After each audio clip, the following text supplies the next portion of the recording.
दोर्भिर्युक्ता चतुर्भिः स्फटिकमणिमयीम् अक्षमालां दधाना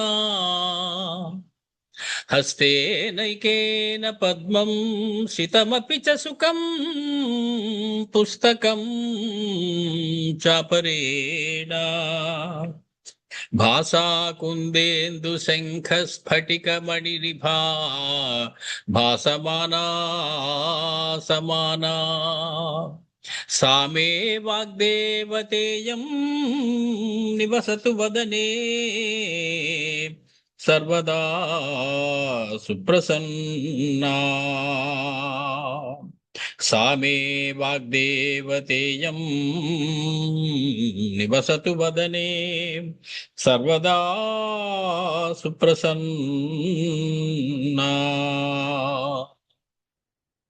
कूजन्तं राम रामेति मधुरं मधुराक्षरम् आरुह्य कविता शाखां వందే వాల్మీకి కోకిలం. పెద్దలందరికీ నమస్కారం. ఈరోజు మార్చి నెల 2026 సంవత్సరం 22వ తారీఖు ఆదివారం.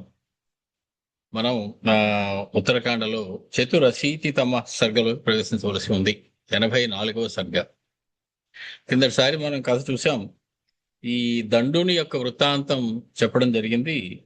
శుక్రాచార్య పుత్రిని ఆయన బలాత్కరించడానికి ప్రయత్నించినప్పుడు శుక్రాచార్యుల వారి కోపంతో అతని ఉన్నటువంటి ఆ ప్రదేశం అంతా కూడా జనహీనంగా అయిపోగాక అని చెప్పి శపించడం, అక్కడి నుంచి అది దండకారణ్యంగా జనులు ఎవరు లేకుండా ఉండిపోవడం, మొత్తానికి అవన్నీ కూడా రామచంద్రమూర్తి కి తెలియజెప్పడం జరిగింది. మొత్తానికి రామచంద్రమూర్తి, లక్ష్మణస్వామి, భరతుడు కూర్చొని మాట్లాడుకుంటూ ఉన్నారు. ఏ విషయం అంటే, రామచంద్రమూర్తి అశ్వమేధ యాగం చేస్తానయ్యా అన్నారు. భరతుడు దానికి అడ్డం పెట్టారు. ఏమయ్యా, అందరూ ఇప్పుడు క్షేమంగా ఉన్నారు, అందరూ నీ మీద పరమమైనటువంటి భక్తితో ఉన్నారు, నువ్వు ఇప్పుడు అశ్వమేధ యాగం కనుక చేస్తే కయ్యానికి కాలు దువ్వినట్టు అవుతుంది, అందరి మీదకి నువ్వు యుద్ధం చేసి అందరినీ వశపరచుకోవాల్సింది. ఇప్పటికే వారందరూ కూడా నీ వశంలో ఉన్నవారు, వారిని మళ్ళీ నువ్వు వశపరచుకోవడం ఏమిటి? కాబట్టి అశ్వమేధ యాగం చేయడం సరి అనేటువంటి పద్ధతి కాదు. రాజులు తమ ప్రవర్తన వల్ల ఎంతటి హింసని తయారు చేస్తారో, ఎంతని హింసని కలిగించగలరో ఆ చరిత్ర మాటిమాటికి మనకి చెప్తూ ఉంటుందయ్యా. కాబట్టి ఇది వద్దులే అని చెప్పి వెనక్కి తగ్గించాడు భరతుడు రామచంద్రమూర్తిని. రామచంద్రమూర్తికి మరి తప్పు చెప్పారండి, తెలియక చెప్పారా రాజసూయాగం చేస్తానని అంటే? తెలియక తప్పు చెప్పి కాదు. మనం భారతంలో చూసాం, రాజసూయాగం తర్వాత ఎంతటి మారణ హోమం జరిగిందో. మళ్ళీ అటువంటి మారణ హోమం అంతకు ముందు ఇలా జరిగే అవకాశం ఉంది అని చెప్పి భరత స్వామికి ఎందుకు అనిపించింది, ఆయన వద్దని చెప్పారు. ఇదంతా వింటూ ఉన్నారు లక్ష్మణుడు కూడా, అక్కడే ఉన్నాడు ఆయన. మనం చతురశీతితమ సర్గలోకి ప్రవేశిస్తున్నాం.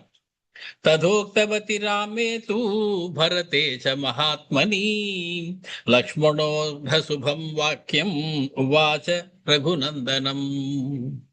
రఘునందనితోటి భరతుడు ఆ విధంగా చెప్పినటువంటి మాట పూర్తయిన తర్వాత రామచంద్రమూర్తితో ఈ రకంగా లక్ష్మణ స్వామి చెప్తూ ఉన్నారు. అశ్వమేధో మహాయజ్ఞ పావన సర్వపాప్మనాం పావనస్తవ దుర్ధర్షో రోచతాం రఘునందన.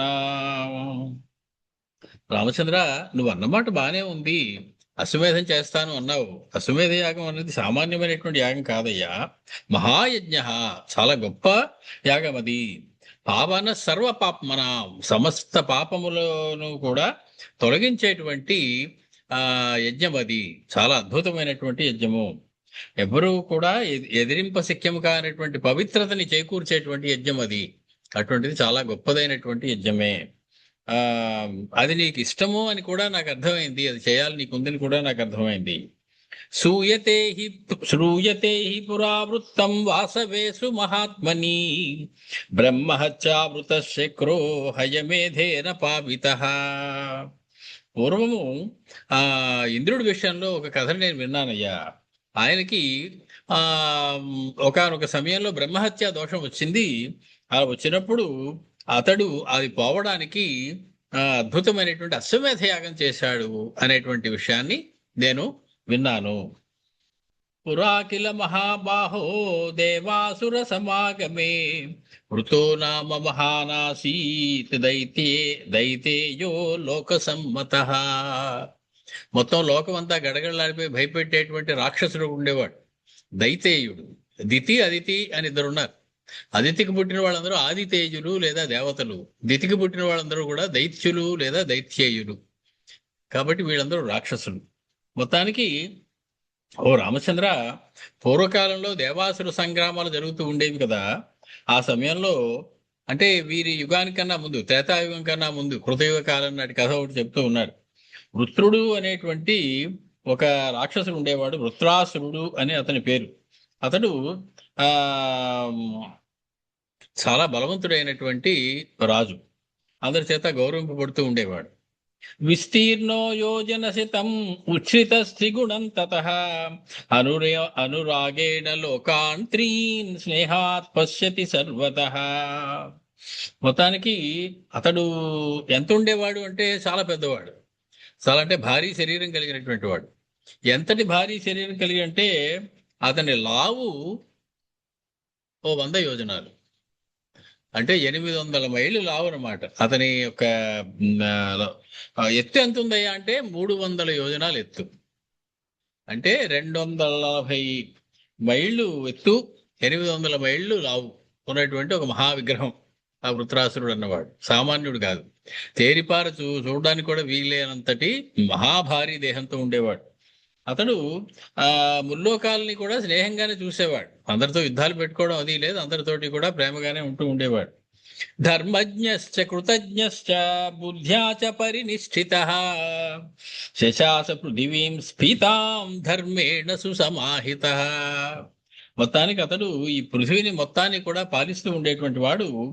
ధర్మజ్ఞుడై, కృతజ్ఞుడై, బుద్ధితో పరినిష్ఠితః అంటే పరిణితి చెందినటువంటి బుద్ధి కలవాడై, బుద్ధిమంతుడై అతడు ఈ లోకాన్ని మొత్తాన్ని కూడా పాలిస్తూ ఉండేటువంటి వాడు ఈ వృత్రాసురుడు. సుసమాహిత అంటే ఒళ్ళు దగ్గర పెట్టుకుని పాలించేవాడు అని అర్థం. సావధానంగా పరిపాలించేవాడు, సావధాన చిత్తంతో పరిపాలించేవాడు, ఎక్కడ ఏమరపాటు లేకుండా ప్రజల్ని పరిపాలించేవాడు. తస్మిన్ ప్రశాసతి తదా సర్వకామదుఘామహి రసవంతి ప్రసూనాని మూలాని చ ఫలాని చ. రాజు సరైన వాడై ధర్మాత్ముడై ఉంటే ప్రకృతి వాడికి అనుకూలిస్తుంది, చక్కటి వర్షాలు కురుస్తాయి. రాజు సరైన వాడు కాకపోతే అనావృష్టి లేదా అతివృష్టి ఇటువంటి బాధలు పడవలసి వస్తుంది జనం అంతా. కాబట్టి ఇతడు చక్కగా పరిపాలిస్తున్నాడు అన్నదానికి నిదర్శనంగా అక్కడ ప్రకృతి అంతా కూడా అతనికి అనుకూలంగా ఉండేది. చక్కటి రసము కలిగినటువంటి ఫలములు, చక్కటి పుష్పములతో కూడినటువంటి, మూలములతో కూడినటువంటి వృక్షజాతులు అవన్నీ కూడా బాగా వృద్ధి పొందుతూ ఉండేవి. ఆకృష్టపత్యా పృథివీ సుసంపన్న మహాత్మనః సరాజ్యం తాదృశం భుంక్తే స్ఫీతమద్భుత దర్శనం. మొత్తానికి అతని దగ్గర ఉన్నటువంటి విశేషం ఏమిటంటే అతని ధర్మానికి లోబడి భూమి దున్నకుండానే పండేసేదిట. భూమి దున్నవలసిన అవసరం లేదు, అది సిద్ధంగా ఉండేది. ఎప్పుడు ఎవరు గింజలు వేస్తారా అని. దున్నకుండా గింజలు వేసినా కూడా పంట వచ్చేసి చక్కటి అద్భుతమైనటువంటి ఫలితం వచ్చేది. అలాగా సుసమృద్ధంగా ఉండేది భూమి అంతా కూడా. అంత ఆశ్చర్యకరమైనటువంటి విశాలమైనటువంటి రాజ్యాన్ని అతడు చక్కగా పాలిస్తూ ఉన్నాడు వృత్రాసురుడు. తస్య బుద్ధి సముత్పన్నా తపః కుర్యామనుత్తమం తపోహి పరమం శ్రేయః సమ్మోహమితరత్ సుఖం. అనేక సుఖాలు కూడా అనుభవించినటువంటి అతడు ఒకరోజు వైరాగ్యంలోకి వెళ్ళిపోయాడు. ఎందుకు ఈ సుఖాలు అనుభవించడం వల్ల పెద్ద ఉపయోగం ఏమున్నది, నేను తపస్సు చేసుకుంటే బాగుంటుంది కదా అనేటువంటి ఆలోచన ఒకటి వచ్చింది. కుర్యాం తపః అనుత్తమం, దేనికంటే ఉత్తమమైనటువంటిది మరొకటి లేదు, అటువంటి అద్భుతమైనటువంటి తపస్సుని నేను చేసుకుంటాను అని చెప్పి, అదే శ్రేయస్కరం అన్నిటికన్నా అనేటువంటి ఆలోచన వచ్చింది. స నిక్షిప్య సుతం శ్రేష్టం పౌరేషు మధురేశ్వరం తప ఉగ్రం సమాతిష్ఠత్ తాపయన్ సర్వదేవతాః. మొత్తానికి అతడు తన రాజ్యాన్ని తన కుమారుడైనటువంటి మధు అనేటువంటి వాడికి అప్పజెప్పి తాను ఉగ్రమైనటువంటి తపస్సు చేయడానికి వెళ్ళిపోయాడు. తపస్సు చేస్తూ ఉన్నాడు. తపస్సు చేస్తున్నప్పుడు ఇదివరకు కూడా మనం ఒకసారి అనుకున్నాం, శరీరంలో అనేకమైనటువంటి మార్పులు వస్తాయి. ఒక మార్పు ఏంటంటే శరీరం యొక్క ఉష్ణోగ్రత పెరిగిపోతూ ఉంటుంది. ఎంతటి ఉష్ణోగ్రత పెరిగిపోయిందంటే ముల్లోకాలు కూడా వణికిపోతూ గడగడలాడిపోతూ ఉన్నాయి ఆ వేడికి. ఆ తట్టుకోలేకపోయేటటువంటి వేడి వచ్చేస్తోంది. సర్వమస్త దేవతలు కూడా కంగారు పడిపోతూ ఉన్నారు. ఏమిటి ఇంత ఉగ్రమైనటువంటి ఘోరమైనటువంటి తపస్సు చేస్తూ ఉన్నాడు ఇతడు అని. తపస్తప్యతి వృత్రేతు వాసవ పరమార్థవత్ విష్ణుం సముపసంక్రమ్య వాక్యమేతద్ ఉవాచః. మొత్తానికి పరిగెట్టుకుంటూ దేవతల రాజు అయినటువంటి దేవేంద్రుడు విష్ణుమూర్తి దగ్గరికి వెళ్ళి రెండు చేతులు జోడించి నమస్కరించి విష్ణుమూర్తితో ఇలా మొరపెట్టుకుంటూ ఉన్నాడు దేవేంద్రుడు. తపస్యత మహాబాహో లోకా సర్వే వినిర్జితాః బలవాన్ సహి ధర్మాత్మా నైనం శక్ష్యామి శాసితుం. ఓ విష్ణు, సమస్త లోకాలని కూడా సమస్త దేవతల్ని కూడా రాజుగా ఉంటూ నేను అందరినీ కూడా ఆ గమనిస్తూ ఉంటాను. ఆ మార్గంలో ఈ వృత్రాసురుడు అనేటువంటి వాడు అన్ని లోకాలని కూడా జయించాడయ్యా. ధర్మాత్ముడైనటువంటి ఇతడు చాలా బలవంతుడు. నేను అతన్ని ఏ రకంగానూ శాసించడానికి సరిపోను. నాకంటే కూడా ఎక్కువ అద్భుతమైనటువంటి శక్తిని అతడు తపస్సు ద్వారా సంపాదించేశాడు.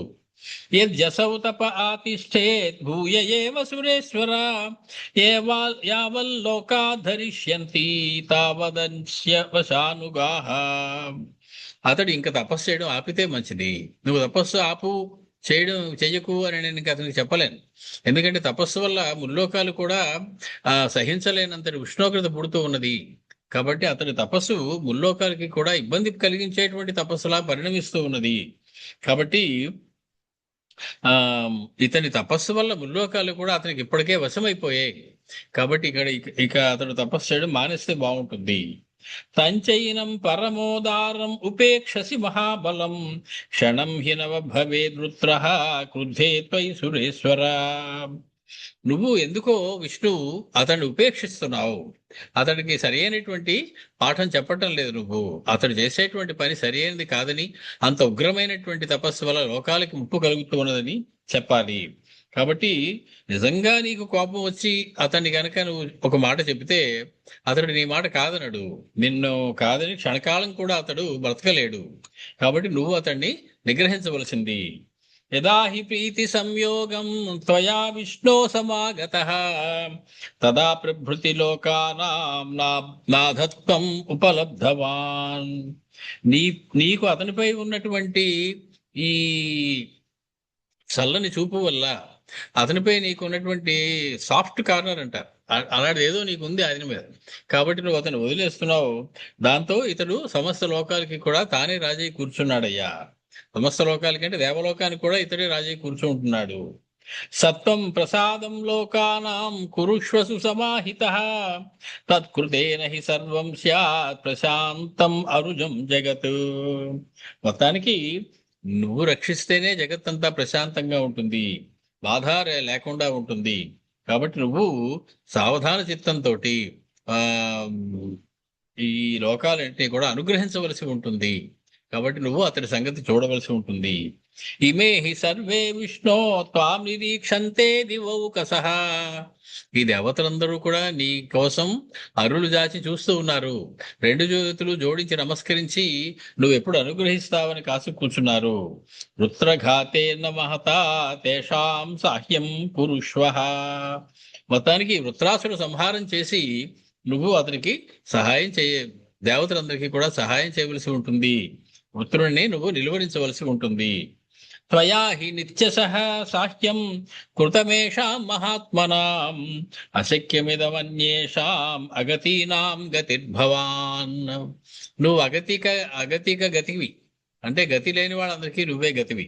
ఇది వరకు నువ్వు సహాయం చేయలేదా అంటే ఎన్నోసార్లు దేవతలందరికీ సహాయం చేసావు, కాదంటలేదు.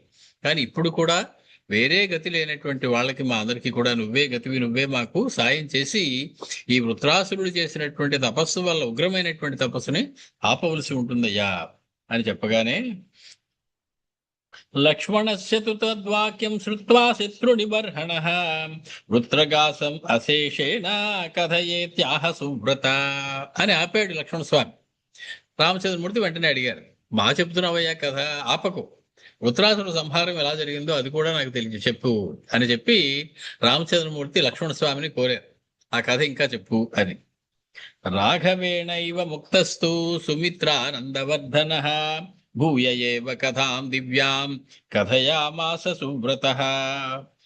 మొత్తానికి రామచంద్రుడి మాటలు వినగానే ఆ సుదీర్ఘమైనటువంటి వృత్రాసుర వృత్తాంతాన్ని మళ్ళీ మొదలుపెట్టి చెప్తూ ఉన్నారు లక్ష్మణ స్వామి. సహస్రాక్షవచ శ్రుత్వా సర్వేషాం చ దివౌకసాం విష్ణురేవానువాచేదం సర్వాన్ ఇంద్ర పురోగమాన్. మొత్తానికి ఇంద్రుడిని ముందు పెట్టుకుని వచ్చినటువంటి ఆ సమస్త దేవతలతోటి కూడా ఆ చూస్తూ విష్ణుమూర్తి ఆ ఈ రకంగా మాట్లాడుతూ ఉన్నారు. దేవేంద్రుడు చెప్పినటువంటి మాటలు, ఆ సమస్త దేవతలు చెప్పినటువంటి మాటలు కూడా విన్నారు ఆయన. విని విష్ణుమూర్తి ఇంద్రుడితో చెప్తూ ఉన్నారు. పూర్వ సౌహృదబద్ధోస్మి వృత్రస్యతు మహాత్మనః తేన యుష్మత్ ప్రతియార్థం హినాహం హన్ని మహాసురం. ఏమయ్యా దేవేంద్ర, ఇతగాడి దొరికి నా భక్తుడు, నా కోసం చాలా తపస్సు చేసి నన్ను మెప్పించాడు, కాబట్టి అతను ఎందుకు నాకు కొంచెము మృదువైనటువంటి భావం ఉన్నమాట నిజమే, నువ్వు చెప్పింది నిజమే. నేను అతన్ని శిక్షించేటువంటి శక్తి కలిగిన వాడిని కాను, ఎందుకంటే అతడు నా భక్తుడు, ఒకప్పుడు నన్ను మెప్పించినటువంటి వాడు తన తపస్సుతో. కాబట్టి ఆ పూర్వ స్నేహం చేత, పూర్వం ఉన్నటువంటి ప్రేమ చేత నేను కట్టుబడిపోయాను. కాబట్టి మీకు ప్రియం చేయడం కోసం నేను అతగాడిని సంహరించడమో అతగాడి తపస్సును ఆపేయడమో నేను చేయలేనయ్యా. అవశ్యం కరణీయంచ భవతాం సుఖముత్తమం తస్మాదుపాయమాఖ్యాసే సహస్రాక్షో వధిష్యతి. మొత్తానికి అయితే ఇంకా మేము ఇలా బాధలు పడవలసిందేనా అని మీరు చింతించనక్కర్లేదు. నేను సంహరించలేనన్నాను కానీ అతడిని ఎవరూ సంహరించలేరు, ఎవరు అడ్డుపెట్టలేరు అని అనలేదు కదా. కాబట్టి మీకు నేను ఒక ఉపాయం చెప్తాను, ఆ ఉపాయం ద్వారా అతనిని మీరు వదిలించుకోగలరు. త్రేదాభూతాం కరిష్యామి ఆత్మానం సురసత్తమాః తేన వృత్తం సహస్రాక్షో వధిష్యతి న సంశయః. నా భాగాన్ని, నా స్వరూపాన్ని నేను మూడుగా విభజించుకుంటాను. అలా విభజించుకున్న తర్వాత వృత్రాసురుడిని సులువుగా సంహరించడం కుదురుతుంది. ఎందుకని, నేను ఒక్కడే ఉంటే నన్ను ఒక్కడే పట్టుకుని అతడు ఇచ్చేస్తున్నాడు, కానీ నేను మూడుగా విడిపోయి 3 భాగాలుగా అయిపోయినట్లయితే వృత్రాసురుడిని సంహరించడం మీకు సులువు అవుతుంది. ఏకాంశో వాసవం యాతు, నాలో 3గా ఉన్నటువంటి భాగాలు ఒక భాగం దేవేంద్రుడి దగ్గరికి వెళ్ళిపోతుంది. ద్వితీయో వజ్రమేవచ, 2వ భాగం ఆయన చేతిలో ఉన్నటువంటి వజ్రాయుధంలోకి వెళ్ళిపోతుంది. తృతీయో భూతలం యాతు తదా వృత్రం హనిష్యతి, 3వ భాగం ఈ భూమి మీదకి వెళ్ళిపోతుంది. కాబట్టి భూమికి కొత్త శక్తి వచ్చింది, వజ్రాయుధానికి శక్తి వచ్చింది, దేవేంద్రుడికి శక్తి వచ్చింది. అంటే విష్ణుత్వాన్ని, నా విష్ణు శక్తిని 3గా విభజించి ఈ 3 పెడతాను నేను. భూమిలోను, ఇంద్రుడిలోను, ఇంద్రుడి యొక్క ఆయుధం అనేటువంటి వజ్రాయుధంలోను నా శక్తిని నిక్షిప్తం చేస్తాను నేను. అప్పుడు దాంతో వృత్రాసురుడిని సంహరించడం కుదురుతుంది. తథా బృహతి దేవేశే దేవా వాక్యమథా బ్రువన్ ఏవమేతన్న సందేహో యదా వదసి దైత్యహన్. మొత్తానికి ఓ దైత్య సంహారక, చాలా బాగా చెప్పావయ్యా, నువ్వు ఎలా చెప్తే అలాగే అని చెప్పి మిక్కిలి ఆనందంతో దేవతలందరూ కూడా వెనక్కి వెళ్ళారు, ఆ విష్ణువు యొక్క అనుగ్రహాన్ని పొందినటువంటి వారి. భద్రం తేస్తు గమిష్యామో వృత్రాసుర వధీషిణః భజస్వ పరమోదార వాసవం స్వేన తేజసా. నువ్వు చెప్పినట్లే ఈ దేవేంద్రుడి యందు నీ యొక్క విష్ణు శక్తిని నిక్షిప్తం చేయి స్వామి, మేము క్షేమంగా అక్కడికి వెనక్కి వెళతాము. వృత్రాసురుని వధ ఎప్పుడవుతుందా అని మేమందరం కూడా నిరీక్షిస్తూ ఉంటాము అని చెప్పి వారందరూ కూడా మంగళములు పలికి విష్ణువుకి అక్కడి నుంచి బయలుదేరారు. తతసర్వే మహాత్మానః సహస్రాక్ష పురోగమాః తదరణ్యముపాక్రామన్ యత్ర వృత్రో మహాసురః. మొత్తానికి వాళ్ళందరూ అక్కడి నుంచి బయలుదేరిన వాళ్ళై, వృత్రాసురుడు అనేటువంటి ఒక మహారణ్యం ఉంది, ఆ కీకారణ్యంలోకి వీళ్ళందరూ వెళ్ళారు. తే అపశ్యం తేజసా భూతం తపస్తం అసురోత్తమం పిబంతమివ లోకాంత్రీన్ నిర్దహంతమివాంబరం. మొత్తానికి అతని తపస్సు చేస్తున్నటువంటి ఆ శరీరంలో తపస్సు చేస్తున్నటువంటి వృత్రాసురుడిని చూశారు వాళ్ళందరూ. అతడి శరీరం మంటలు కక్కుతూ ఉన్నది. ఆ మంటలు ఆ తేజస్సులో ఎలా ఉందంటే ముల్లోకాలు కూడా దహనమైపోతున్నాయా ఆ తేజస్సుతో అన్నట్లుగా ఉంది. ఆకాశం మొత్తం మంటలు చెలరేగిపోతూ ఉన్నట్లుగా ఉన్నది. దృష్టైవ చాసుర శ్రేష్టం దేవాస్త్రానం ఉపాగమన్ కథమేనం వదిష్యామః కథం న స్యాత్ పరాజయ. మొత్తానికి దేవతలందరూ కూడా ఇంత పెద్ద శరీరం కలిగినటువంటి ఇంత దారుణమైనటువంటి తేజస్సుతో ఉన్నటువంటి వృత్రుణ్ణి మనం ఎలా సంహరించగలమయ్యా? మనం ఓడిపోకుండా ఉండాలంటే ఏం చేయాలి? పరాజయం రాకుండా ఇతన్ని గెలవడానికి ఏమిటి మార్గం అని ఆలోచిస్తూ భయపడిపోతూ ఉన్నారు అతన్ని చూసి. తేషాం చింతయతాం తత్ర సహస్రాక్ష పురందరః వజ్రం ప్రగృహ్య పాణిభ్యాం ప్రాహిణోత్ మృతమూర్ధని. మొత్తానికి ఏం పర్వాలేదు, విష్ణుమూర్తి ఇచ్చినటువంటి భరోసా మనకు ఉన్నది. మనకి విష్ణు శక్తి కలిగినటువంటి నేను విష్ణు శక్తి కలిగినటువంటి ఈ వజ్రాయుధంతో అతను సంహరిస్తానని చెప్పి వజ్రాయుధంతో అతని శిరస్సు మీద ఒక దెబ్బ వేశారు ఇంద్రుడు. కాలాగ్నినేవ ఘోరేణ దీప్తేనేవ మహార్చిషా పతతా వృత్ర శిరసా జగత్రాసం ఉపాగమత్. మొత్తానికి ఆ దెబ్బకి ఉత్తరాసుని యొక్క శిరస్సు నేల మీద పడింది. ఎలా పడిందంటే భయంకరమైనటువంటి మండుతున్నటువంటి ఒక అగ్ని గోళం కింద పడుతుంటే ఎలా ఉంటుందో అలాగే అగ్ని జ్వాలలతో కూడినటువంటి అతడి శిరస్సు శరీరం నుంచి వేరుపడి కింద పడింది. అసంభావ్యం వదంతస్య వృత్రస్య విబుధాధిపః చింతయానో జగామాసు లోకస్యాంతం మహాయశాః.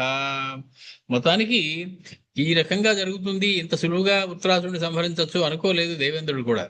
ఆశ్చర్యపోయాడు అతడే, అరే ఇంత సులువుగా అయిపోయింది ఏమిటి పని. మొత్తానికి మనసులో చిన్న భయం కూడా పట్టుకుంది దేవేంద్రుడికి, నేను సరి అయినటువంటి పని చేశానా లేదా అని. దాంతో అక్కడి నుంచి బయలుదేరి మళ్ళీ దేవలోకానికి వెళ్ళిపోయారు వాళ్ళందరూ. తమింద్రం బ్రహ్మహత్యాసు గచ్చంతమనుగచ్చతి అపతచ్ఛాస్య గాత్రేషు తమింద్రం దుఃఖమావిశత్. అతడు దేవలోకానికి గబగబా వెళ్తూ ఉంటే అతన్ని ఎవరో తరుగుతున్నట్టు అనిపించింది. వెనక్కి తిరిగి చూస్తే ఒకరు తరుగుతున్నారు అతన్ని. ఆ తరుగుతున్నది ఎవరు అంటే బ్రహ్మహత్య పాతకం. ఈ ఈ దైత్యుడు బ్రహ్మరాక్షసుడు కాబట్టి అతన్ని సంహరించడం వల్ల బ్రహ్మహత్య దోషం ఒకటి వచ్చింది ఈ దేవేంద్రుడికి. ఆ బ్రహ్మహత్య పాపం వెంటబడుతోంది ఈ దేవేంద్రుడు వెనక. వెంటనే అది అతన్ని వెంబడించి అతడి శరీరంలోకి వెళ్ళిపోయింది ఆ బ్రహ్మహత్య దోషం. దాంతో దేవేంద్రుడి యొక్క పరిపూర్ణమైనటువంటి తేజస్సు అంతా పూర్తిగా పోయింది. అతడు దుఃఖాక్రాంతుడు అయిపోయాడు, చాలా విలవిలలాడిపోయాడు, బాధపడ్డాడు, ఎంత పాపం చుట్టుకుంది నాకు అని.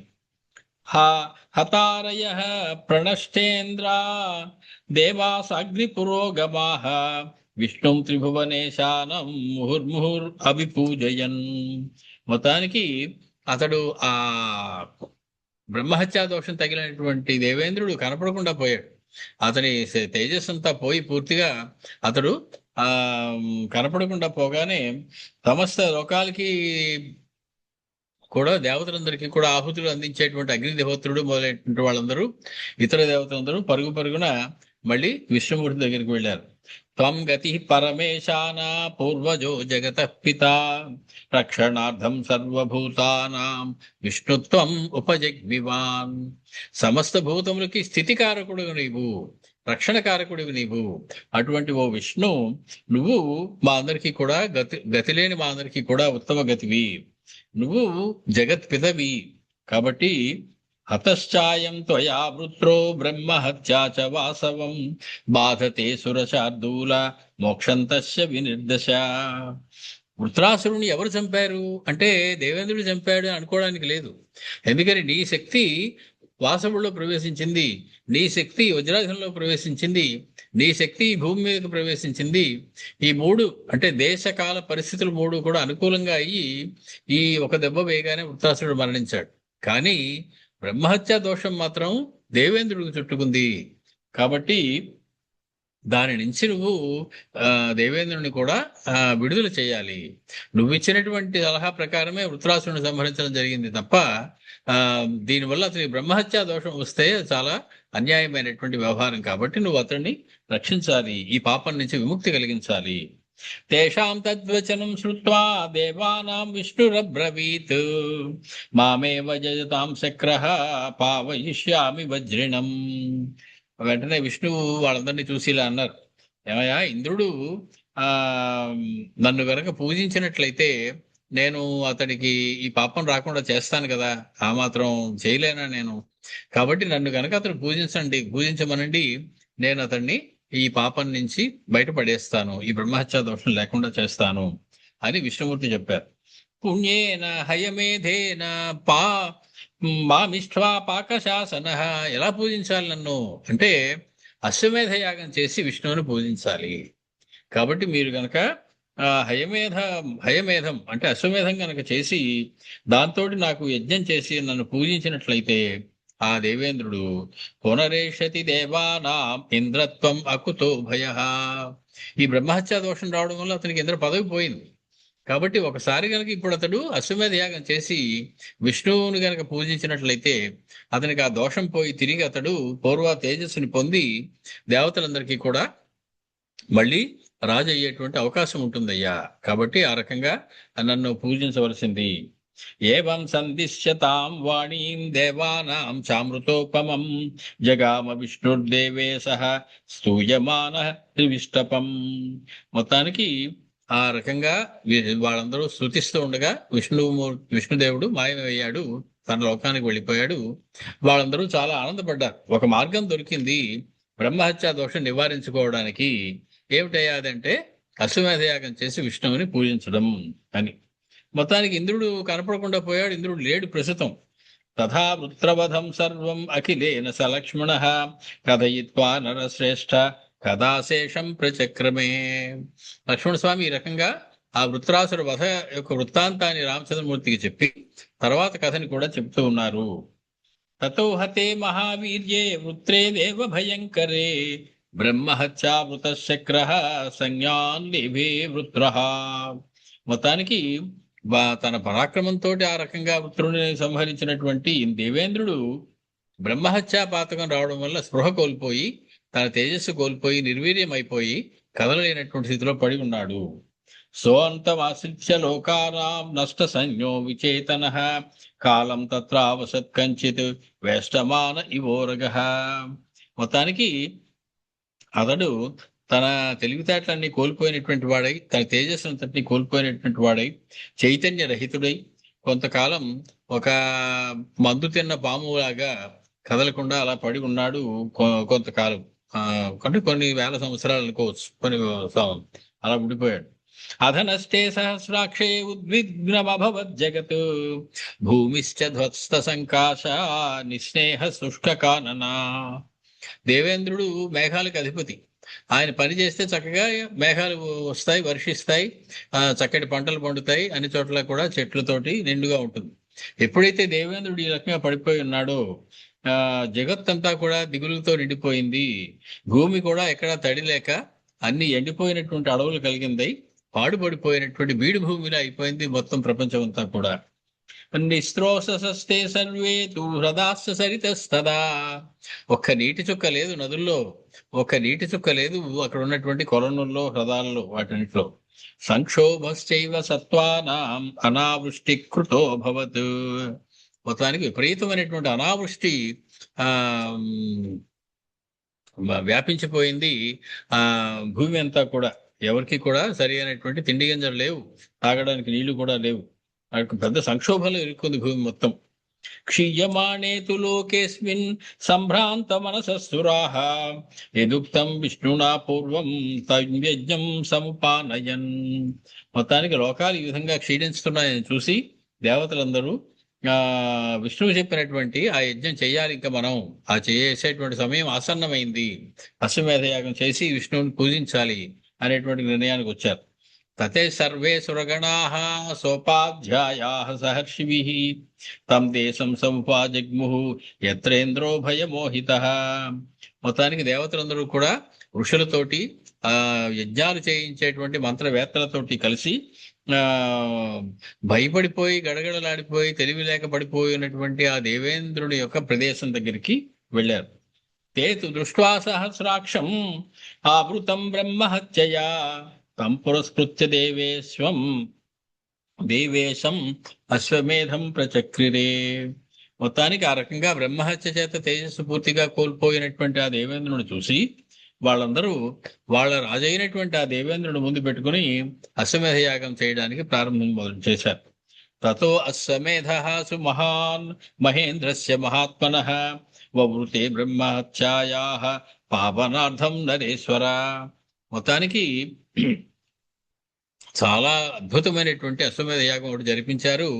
దేవేంద్రుని ముందు పెట్టుకుని ఆ బ్రహ్మహత్య నుంచి అతనికి విముక్తి కలగాలి అనేటువంటి కోరికతోటి. తతో యజ్ఞే సమాప్తే తు బ్రహ్మహత్యా మహాత్మనః అభిగమ్యాబ్రవీద్వాక్యం క్వమే స్థానం విధాన్యథ. మొత్తానికి అశ్వమేధ యాగం పూర్తయింది. పూర్తవగానే దేవేంద్రుడు లేచి కూర్చున్నాడు. బ్రహ్మహత్యా దోషం అతనికి పోయింది. ఆ బ్రహ్మహత్య ఏదైతే అతను తరువుకుంటూ వచ్చి అతని శరీరంలో ప్రవేశించిందో అదే అతని శరీరం నుంచి బయటకు వచ్చేసింది. ఆ బ్రహ్మహత్య రెండు చేతులు జోడించి నమస్కరించి దేవేంద్రుడితో అంటూ ఉన్నది, ఆ బ్రహ్మహత్య దోషం అదే దోషాది దేవత ఎవరైతే ఉన్నారో ఆ దేవత ఆ దేవేంద్రుడితో అంటూ ఉంది, నీ దగ్గర నుంచి బయటకు వెళ్తున్నాను కానీ నాకు ఎక్కడో ఒక స్థానం కల్పించాలి. నువ్వు నన్ను ఎక్కడ ఉండమన్నావు? ఈ బ్రహ్మహత్య దోషం ఎక్కడుంటే బాగుంటుంది? నువ్వు నాకు చోటు ఇస్తే నేను ఇక్కడి నుంచి వెళ్తాను అంది. ते तमूचुस्ततो देवा तुष्टा प्रीति समन्विताः चतुर्धा विभजदात्मानम् ఆత్మనైవ దురాసదే. మొత్తానికి సంతోషంతో దేవతలందరూ కూడా ఆ బ్రహ్మహత్యకి నమస్కరించి, బ్రహ్మహత్య అధిదేవతకి నమస్కరించి, నీ దగ్గరికి ఎవరు తేరిపార చూడలేనటువంటి తేజస్సుతో ఉన్నావు నువ్వు నీతో ఎదిరించి మాట్లాడడం కూడా కష్టంగా ఉన్నది. కానీ నువ్వు ఒక కోరిక కోరావు కాబట్టి, నువ్వు ఎక్కడ ఉండాలి అని నన్ను అడిగావు కాబట్టి నిన్ను నువ్వు 4 భాగాలకు విభజించుకో. ఎక్కడ ఉండాలో అప్పుడు మేము చెప్తాం. దేవానాం భాషితం శృత్వా బ్రహ్మహత్యా మహాత్మనాం సందదౌ స్థానమన్యత్ర వరయామాస దుర్వసా. మొత్తానికి ఆ మా దేవతలు చెప్పినటువంటి మాట విని ఆ బ్రహ్మహత్య 4 భాగములుగా అయ్యి, ఈ 4 భాగంలో నేను ఎక్కడ ఉండాలో చెప్పండి అని అడిగింది. ఏకేన అంశేన వశ్యామి పూర్ణో దాసు నదీషు వై చతురో వార్షికాన్ మాసాన్ దర్పఘ్ని కామచారిణి. ఒక భాగం నేను బ్రహ్మహత్య దోషం 4 వర్షాల మాసంలో జలపూర్ణములైనటువంటి నదుల్లో ఉంటాను. బాగా పొంగి పొరలేటువంటి వానలు పడ్డాక పొరలేటువంటి వానలతో తడిసినటువంటి ఎర్రని నీరు కలిగినటువంటి నదిలో నేను ఉంటాను. పాపాత్ముల యొక్క దర్పాన్ని తొలగిస్తూ నేను ఆ నదిలో సంచరిస్తాను. అంటే 4వ వంతు బ్రహ్మహత్యా దోషం ఎర్ర నీరు కలిగినటువంటి నదుల్లోకి వెళ్ళింది. అంటే ఆ బ్రహ్మహత్యకి దోషానికి ఉండేటువంటి స్థానంగా మారింది. అది అక్కడ ఉంటూ నాలో ప్రవేశించిన వారందరికీ కూడా నేను వారి పాపాలను నేను తొలగిస్తూ ఆ ఎర్రని రూపంలో, ఆ ఎర్రని తేజస్సుతో నేను ఈ నదిలో ఉంటాను వర్షకాలం 4 నెలలు కూడా. భూమ్యామహం సర్వకాలం ఏకేనాంశేన సర్వదా వసిష్యామి న సందేహః సత్యేనైతద్బ్రవీమితే. ఒక భాగంగా నేను చవిటి భూముల్లో ఉంటాను. అంటే బాగా బీడు భూములైనటువంటి వాటిలో నేను నా అంశగా బీడు భూమిగా ఎందుకు ఉంది అంటే బ్రహ్మహత్యా దోషం దానికి పట్టింది అనమాట. అందుకే ఆ భూమి బీడు భూమి అయింది. కాబట్టి బీడు భూమిలో ఉన్నటువంటి బీడుగా ఉండేటువంటి లక్షణం ఏదైతే ఉన్నదో, ఆ చవటి భూమిగా ఉండేటువంటి లక్షణం ఏదైతే ఉన్నదో అది నేను అందులో ప్రవేశించడం వల్ల ఆ భూమి ఎలా ఉంటుంది. యోయం అంశ తృతీయో మే స్త్రీషు యౌవనశాలిషు త్రిరాత్రం దర్పపూర్ణాసు వశిష్యే దర్పఘాతిని. 3వ వంతు భాగం మరొక భాగం, మూడో భాగం 4 భాగాలు 3వ భాగం యవ్వనవతులైనటువంటి దర్పము కలిగినటువంటి స్త్రీలలో నెలకి 3 రోజులు ఉంటాను. అంటే ఈ మహిష్టు దోషం ఉండేటువంటి సమయంలో ఆ రూపంలో నేను ఆ స్త్రీలని ఆవహించి ఉంటాను. అంటే బ్రహ్మహత్యా దోషం కొంత భాగం ఆ సమయంలో వారు అనుభవించవలసి ఉన్నది కాబట్టి కొన్ని నియమాలు అవి ఏర్పాటు చేసి ఉన్నారు మన పెద్దలు. దానికి కారణం ఏమిటి అంటే ఈ బ్రహ్మహత్య అనేటువంటిది ఏదైతే ఉన్నదో అది 4వ భాగంగా ఆ సమయంలో వారిని ఆశ్రయించుకుని ఉంటుంది అన్నది. హంతారో బ్రాహ్మణానన్యే తు వృషా పూర్వమదూషకాన్ తాం చతుర్థేన భాగేన సంసృజిష్యే సురర్షభాః. ఇంకో భాగం ఎక్కడ ఉంటుంది అంటే, ఏమీ అపరాధం చేయనటువంటి మంచిగా ఉన్నటువంటి వేదవేత్తలైనటువంటి వాళ్ళని ఎవరైనా సంహరించే వాళ్ళు ఉంటే వాళ్ళలో నేను బ్రహ్మహత్య రూపంలో, ఈ పాపం రూపంలో వాళ్ళలో ఉంటాను. అంటే తేజస్సు కోల్పోయి ఉంటారు ఆ సమయంలో. అది నది కావచ్చు, బీడు భూమి కావచ్చు, ఆ ఆ 3 రోజులు ఉన్నటువంటి స్త్రీలు కావచ్చు, లేదా వేదవేత్తల్ని హత్య చేసినటువంటి వాడు కావచ్చు. వాళ్ళెవరిలో కూడా తేజస్సు ఉండదు ఆ సమయంలో. ఎందుకు ఉండదు అంటే, ఈ బ్రహ్మహత్య వారిని ఆశ్రయించుకుని ఉంటుంది అని చెప్పి, ఈ ఉద్దేశపూర్వకంగా ఏ దోషము లేనటువంటి వేదవేత్తని సంహరించిన వాడి దగ్గర వాడిని ఆశ్రయించుకుని నేను ఉంటాను. ప్రత్యూచుస్తాం తదా దేవా యథా వదసి దుర్వశే తథా భవతు తత్సర్వం సాధయస్వ యదీప్సితం. అలాగే కానీ అని చెప్పి దేవతలందరూ కూడా ఆ బ్రహ్మహత్యకి ఆ వరాన్ని ప్రసాదించి అలా ఉండడానికి చోట్లు కల్పించి 4 నీ కోరిక ప్రకారం నువ్వు ఎక్కడికి వెళ్ళాలంటే అక్కడికి వెళ్ళి మమ్మల్ని వదిలిపెట్టి, మా దేవేంద్రుని వదిలిపెట్టి అని చెప్పి కోరడం జరిగింది.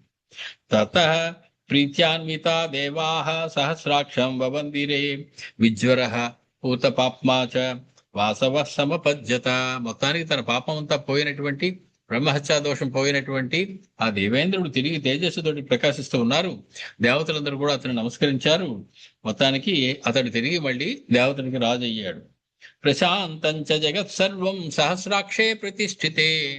మళ్ళీ దేవేంద్రుడికి దేవతలకి రాజుగా పట్టాభిషేకమైన వెంటనే సమస్తమైనటువంటి జగత్తులు కూడా చక్కటి వానలు కురిసి పంటలు పండి ఆ సస్యశ్యామలంగా భూములు తయారై అందరికీ ఆకలి దప్పులు తీరాయి.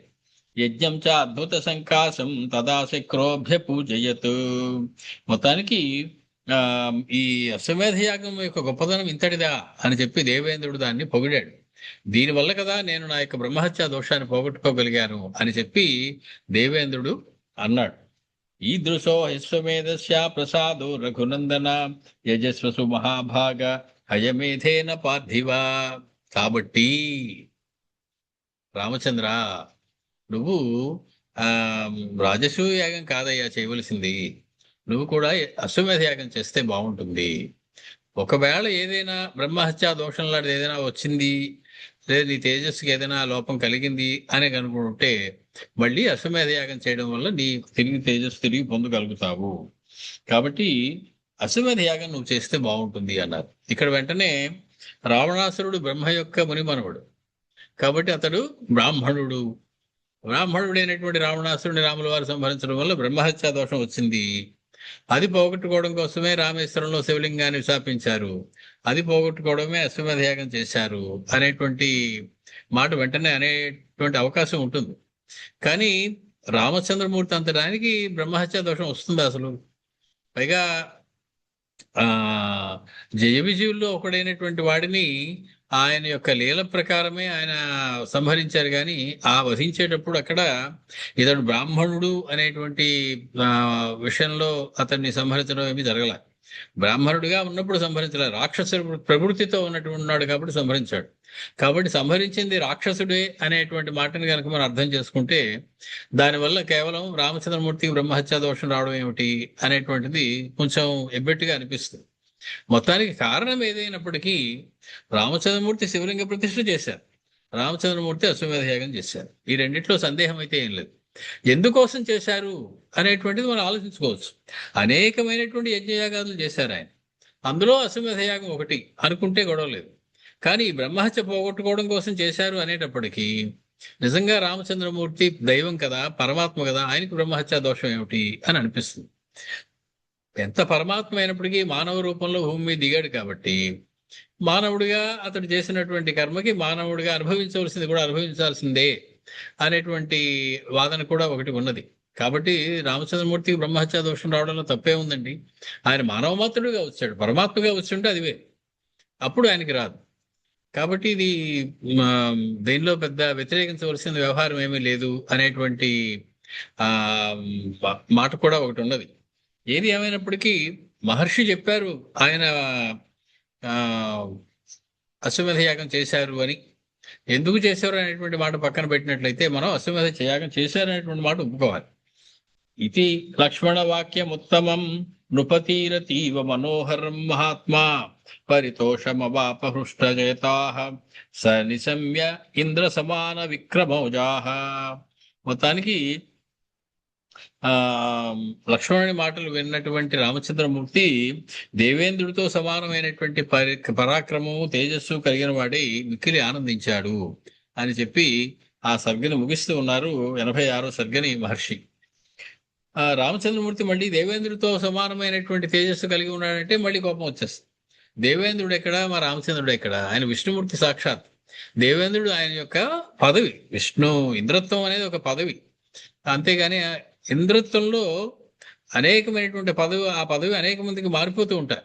కానీ వృత్రాసురుడిని సంహరించినటువంటి ఇంద్రుడు ఎవరైతే ఉన్నారో, ఇందాక మనం చెప్పిన కథ, అతడికి దేవేంద్రుడు అని పేరు. తక్కిన వాళ్ళని ఇంద్రుడు అంటారు అంతే, దేవేంద్రుడు అనరు. దేవేంద్ర నామం వాడేమంటే అది వృత్రాసుర సంహారం చేసినటువంటి ఇంద్రుడు అని అర్థం. ఆ మనకి బాలకాండలో కూడా కౌసల్య దేవిని వర్ణిస్తూ గర్భిణిగా ఉన్నప్పుడు రామచంద్రమూర్తి పుట్టగానే తీసుకొచ్చి ఆవిడ పక్కమే పడుకోబెట్టారు. పడుకోబెడితే ఆ కౌసల్య సుశుభేతేన పుత్రేణ అమిత తేజస. బాగా పుత్రుడి యొక్క తేజస్సుతోటి కౌసల్య చాలా ప్రకాశించిందట. మామూలుగా తల్లి తేజస్సు పుత్రుడికి వస్తుంది, కానీ పుత్రుడి తేజస్సుతోటి తల్లి ప్రకాశించింది. కౌసల్య సుశుభేతేన పుత్రేణ అమిత తేజస యథా అదితి వజ్రేణ. వజ్రి అంటే దేవేంద్రుడి కన్నటువంటి వజ్రి చేత అదితి ఏ రకంగా ప్రకాశించిందో ఆ రకంగా శ్రీరాముడి వల్ల కౌశల్య ప్రకాశించింది అని ఒక మాట వాడతారు వాల్మీకి మహర్షి. మనకి బాలకాండలో వస్తుంది అది. అదితికి దేవేంద్రుడిలా కౌశల్యకి రామచంద్రుడు అంటే కొంచెం బాలేదేమో అనిపిస్తుంది. ఎందుకని? దేవేంద్రుడి కన్నా చాలా గొప్ప స్థితిలో ఉన్నటువంటి వాడు విష్ణుమూర్తి, పరాత్పరుడు అయినటువంటి వాడు. దేవేంద్రుడికి ఆ దేవేంద్ర పదవి ఇచ్చిన వాడే ఈయన. అలాంటిది ఈయన ఆయనలా ఉన్నాడు అని చెప్పడం ఏమిటి అని వెంటనే కొందరు అడ్డం పడడం జరుగుతూ ఉంటుంది. అప్పుడు దానికి మంచి సమన్వయం చేసి చేతిలో వజ్రం ఉన్నటువంటి ఇంద్రుడి వలె, అంటే చేతిలో వజ్రము అంటే వజ్రాయుధం కాదయ్యా, చేతిలో సాముద్రిక లేఖలు ఉంటాయి కొన్ని, అందులో ఒక లేఖకి వజ్రము అని పేరు. కాబట్టి వజ్రము వంటి సాముద్రిక లేఖలు చేతి ఎందుకు కలిగినటువంటి వాడును ఇంద్రహ. ఇంద్ర శబ్దం వల్ల ఉపేంద్రుడు అనేటువంటి అర్థం కూడా తీసుకోవాల్సి వస్తుంది. కాబట్టి ఉపేంద్రుడు అంటే విష్ణుమూర్తి అని అర్థం. కాబట్టి చేతిలో వజ్రాది సాముద్రిక లేఖలు కలిగినటువంటి విష్ణువు వల్ల ఏ రకంగా అదితి ప్రకాశించిందో, అదితికి విష్ణుమూర్తి కూడా పుట్టాడు వామనుడై ఒకసారి. కాబట్టి ఆ రకంగా వామనావతారంలో ఉన్నటువంటి విష్ణుమూర్తిని కన్నటువంటి అదితీదేవి రాగా రాముడిని కన్నటువంటి కౌశల్యాదేవి ప్రకాశించింది అనండి. అంతేగాని దేవేంద్రుడు ఇక్కడికి దేకండి అని సమన్వయం చేస్తారు కొంతమంది పెద్దలు. ఏదైనప్పటికీ ఇంద్రుడు పరమా దైవము అనేటువంటి ఋగ్వేదం చెప్తూ ఉన్నటువంటి వ్యవహారం. సమస్త దేవతల కన్నా కూడా గొప్పవాడు ఇంద్రుడే అనేటువంటి ప్రతిపాదన చేస్తుంది ఋగ్వేదం. కాబట్టి ఇంద్రుడు అనేటువంటిది కేవలము ఏదో ఒక పదవి అనో అనుకోవడానికి లేదు.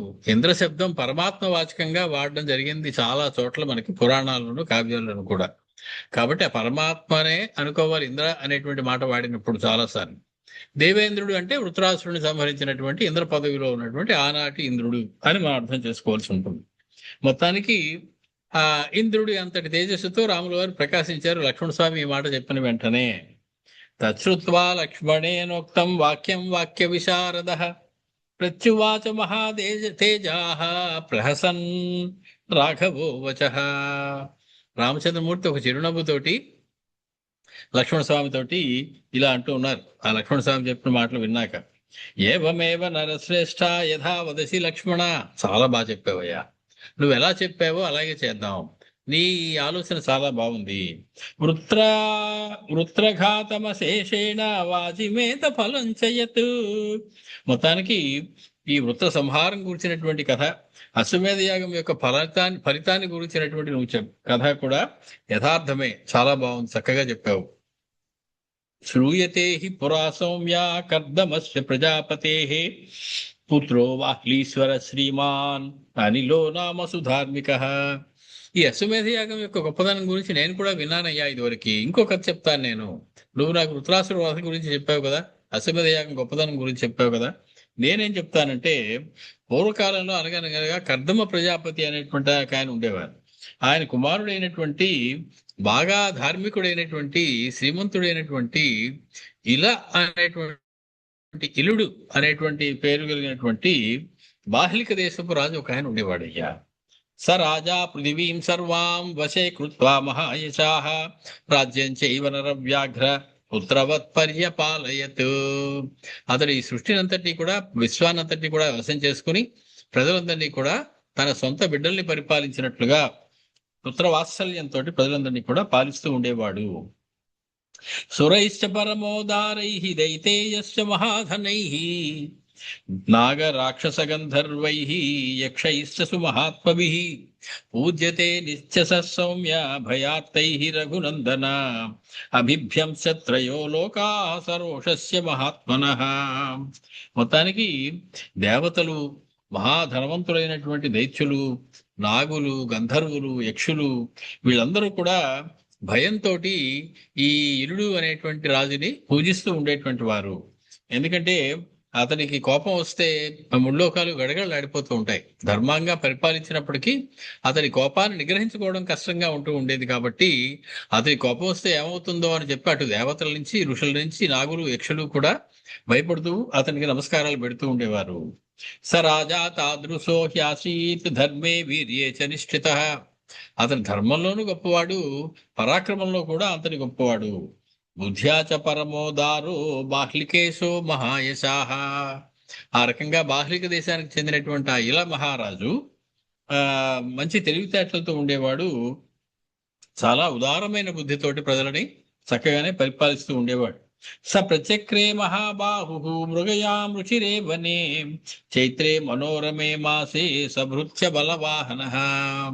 ఒకసారి తన సేవకుల్ని, సైన్యాన్ని మొత్తాన్ని వెంటబెట్టుకుని అతగాడు అడవిలో వేటకు వెళ్ళాడు.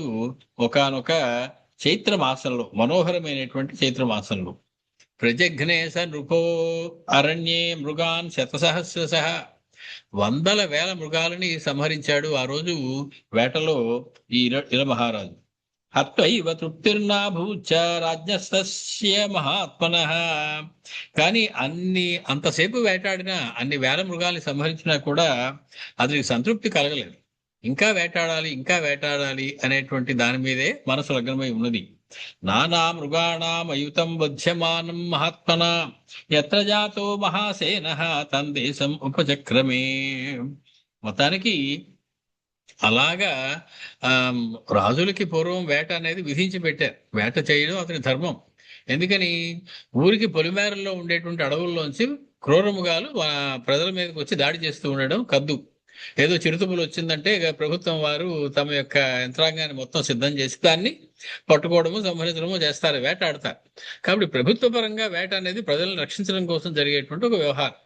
అది రాజులకు నిత్యము విధించబడి ఉన్నది. అప్పుడప్పుడు వాళ్ళు క్రూర మృగాల్ని నిర్మూలిస్తూ ఉంటారు వేట అనేటువంటి నెపంతో. ఊరి పొలిమేరల్లోకి అవి వచ్చి ప్రజలను ఇబ్బంది పెట్టకుండా ఉండేలాగా. మొత్తానికి దానికి ఒక పరిమితి ఉంటుంది. కానీ ఇతడు అపరిమితమైనటువంటి మృగాలన్నింటినీ కూడా వేటాడి ఇంకా సరిపోక ఇంకా వేటాడుతూ ముందుకెళ్తూ మహాసేనుడు అనేటువంటి ఒకడు ఉన్నటువంటి అతడి యొక్క రాజు, వేరే రాజు, అతడి యొక్క సైన్యం ఉంది, ఆ దగ్గరికి వెళ్ళాడు. తస్మిన్ ప్రదేశే దేవేశః శైలరాజసుతాంహరః రమయామాస దుర్ధర్షః సర్వైరనుచరైః సహ. మొత్తానికి ఆ దేశంలో ఆ అరణ్యంలో శివ పరమాత్మ పార్వతీదేవితో కలిసి విహరిస్తూ ఉన్నటువంటి సమయంలో వెళ్ళాడు ఈ ఇల మహారాజు ఆ ప్రదేశానికి వేటకి. కృత్వా శ్రీరూపమాత్మానం ఉమేశో గోపతి ధ్వజః దేవ్యా పిచికీర్షుః తస్మిన్ పర్వత నిర్ఝరే. మొత్తానికి వృషభధ్వజుడైనటువంటి ఆ పరమేశ్వరుడు పార్వతీదేవితో కలిసి విహరిస్తూ ఉన్నాడు. వారిలో వారికి ఏదో చిన్న హాస్యంగా చేయడం కోసం పరమేశ్వరుడు స్త్రీ రూపాన్ని ధరించి పార్వతీదేవికి చెలికెత్తగా విహరిస్తూ ఉన్నాడు అక్కడ ఉన్నటువంటి ఆ పర్వతం మీద.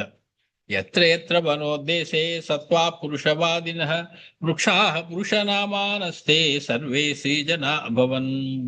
మొత్తానికి ఆ ప్రాంతంలో ఆ పార్వతీదేవితో కలిసి శివపరమాత్మ స్త్రీ రూపంలో విహరిస్తూ ఉండగా అక్కడ ఉన్నటువంటి మగ జంతువులన్నీ కూడా ఆడ జంతువులు అయిపోతూ ఉన్నాయి.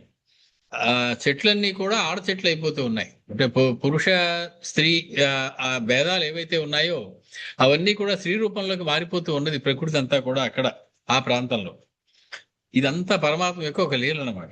యచ్చ కించన తత్సర్వం నారీ సంజ్ఞం బభూవః ఏతస్మిన్నంతరే రాజా శైలః కర్దమాత్మజః నిఘ్నన్ముగ్ర సహస్రాణి తం దేశముపచక్రమే. సరిగ్గా అటువంటి సందర్భంలో ఈ కర్దమ ప్రజాపతి యొక్క కుమారుడైనటువంటి ఇలమహారాజు వేట అనేటువంటి నెపంతో తిరుగుతూ ఆ ప్రదేశానికి అతడు రావడం జరిగింది. స దృష్ట్వా శ్రీకృతం సర్వం సవ్యాల మృగపక్షికం ఆత్మానం శ్రీకృతం చైవ సానుగం రఘునందన తస్య దుఃఖం మహచ్చాసి దృష్ట్వాత్మానం తథాగతం. ఆశ్చర్యపోయాడు. అతడు ఎటు చూసినా కూడా స్త్రీ జంతువులే కనపడుతున్నాయి. పురుష జంతువులు పురుష ప్రాణులు ఏవి కూడా కనపడటంలా. మనుషులందరూ కూడా స్త్రీలాగే కనపడుతూ ఉన్నారు. తన కేసి తాను చూసుకున్నాడు. తాను కూడా ఒక స్త్రీగా మారిపోయి కనపడ్డాడు తనకి. వెంటనే అతనికి చాలా దుఃఖం వచ్చింది.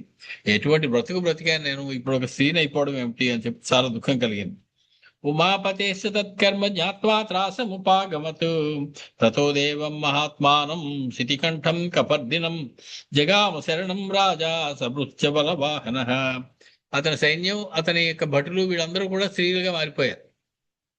వెంటనే అతడు లాభం లేదని వృషధ్వజుడైనటువంటి ఉమాపతి అయినటువంటి ఆ శివ పరమాత్మని గురించి తపస్సు చేసి అతడు ఆయన్ని శరణు కోరాడు. మాకు ఈ కష్టం నుంచి గట్టెక్కించవలసింది అని. తత ప్రహస్య వరద సహ దేవ్యా మహేశ్వర ప్రజాపతి సుతం వాక్యం ఉవాచ వరద స్వయం. బోళాశంకరుడైనటువంటి ఆ విష్ణువు, ఆ పరమేశ్వరుడు ఇతడు చేసినటువంటి పూజకు సంతృప్తి చెందినటువంటి వాడై అతనికి ప్రత్యక్షమై మహేశ్వరుడు ఈ రకంగా పలుకుతూ ఉన్నాడు. ఉత్తిష్టోత్తిష్ట రాజర్షే కార్దమేయ మహాబల పురుషత్వం ఋతే సౌమ్య వరం వరయ సువ్రత. ఇప్పుడు ఇక్కడ మేము విహారం చేస్తున్నటువంటి సమయంలో పురుషులకు ప్రవేశం లేదు కాబట్టి ఒకవేళ ఇక్కడ ఎవరైనా జీవులు ఉంటే అవన్నీ కూడా స్త్రీలుగా మారిపోవాల్సినటువంటి అవసరం ఉన్నది. నీకు ఒక వరం ఇస్తాను, నువ్వు స్త్రీ నుంచి పురుషుడిగా మారడం అనేటువంటిది తప్ప ఇంకేదైనా వరం కోరుకో. ఏ వరం అడిగినా సరే నేను ఇవ్వడానికి సిద్ధంగా ఉన్నాను. ఓ కార్దమేజ, కర్దముని యొక్క కుమారుడైనటువంటి ఇలమహ ఇలుడా, నువ్వు లే. కాబట్టి నువ్వు పురుషత్వం కావాలి అని కోరకుండా ఇంకే వరం కోరుకున్నా నేను ఇస్తాను. తతస్స రాజా శోకార్తః ప్రత్యాఖ్యాతు మహాత్మనా శ్రీభూతోసౌ నజగ్రాహ వరమన్యం సురోత్తమాత్. మొత్తానికి స్త్రీగా మారిపోయినటువంటి ఆ ఇలమహారాజు శివుడు ఇలా చెప్పగానే విని అతనికి నమస్కారం చేసి, నాకు ఏ వరమో అక్కర్లేదు, ఇస్తే నేను పురుషుడిగా మారిపోయేటువంటి వరం ఇయ్యి, లేకపోతే ఇంకో వరం నేను ఏది కోరను, నాకు అవసరం లేదు.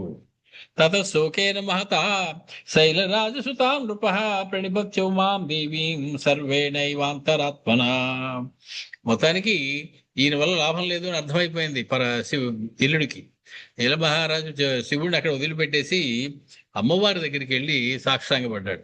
ఉమాదేవి దగ్గరికి వెళ్ళి ఆవిడ కాళ్ళ మీద పడ్డాడు.